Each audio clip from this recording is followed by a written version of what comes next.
प्रातः स्नान के बाद में सबसे पहले आचमन और काम बाद में, प्रातः स्नान के बाद में संध्या बंदन और काम बाद में, प्रातः स्नान के तत्पश्चात गायत्री का जप और काम बाद में। और मैं बहुत आनंद के साथ कहना चाहूंगा, यदि तुम नित्य पुरुषुक्त का पाठ करोगे तुम्हारी वाणी में सिद्धता आ जाएगी, वाणी सिद्ध हो जाएगी। पुरुषुक्त का इतना बड़ा प्रभाव है। जितने भी वेद उपनिषद पुराण जो भी कुछ है सबका सार पुरुषुक्त में भरा हुआ है। लेकिन ये दुर्भाग्य की बात है कि आज ब्राह्मण सिर्फ रोटी के लिए वेद पढ़ता है।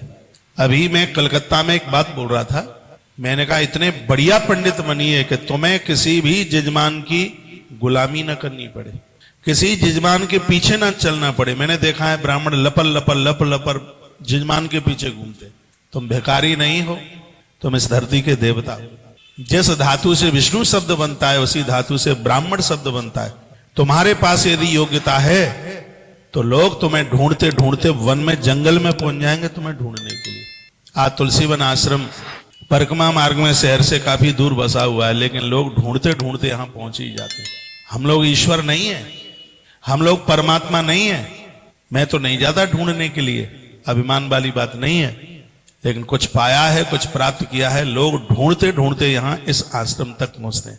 क्यों आते हैं? यहाँ की सत्यता, यहाँ की ईमानदारी, यहाँ की हकीकत, उन्हें इस बात का एहसास होता है। कभी भी आपको जरूरत न पड़े जजमान के पीछे चलने के लिए, जजमान आपके पीछे चले। जिस दिन तुम्हारे पास संस्कार होंगे, मर्यादाएं होंगी, तो समर्पण और शांति दोनों तुम्हारे पीछे पीछे चलेंगे। एक बार राम बनके तो देखिए, शांति रूपी सीता संग संग चलेगी। एक बार राम बनके तो देखिए, समर्पण का लक्ष्मण तुम्हारे संग संग चलेगा। संस्कार है, संस्कारों के साथ जीवन जिया जाए। तुम्हारे माता पिता ने तुम्हें यहाँ भेजा है और तुम्हारे ऊपर बड़ा भरोसा किया है।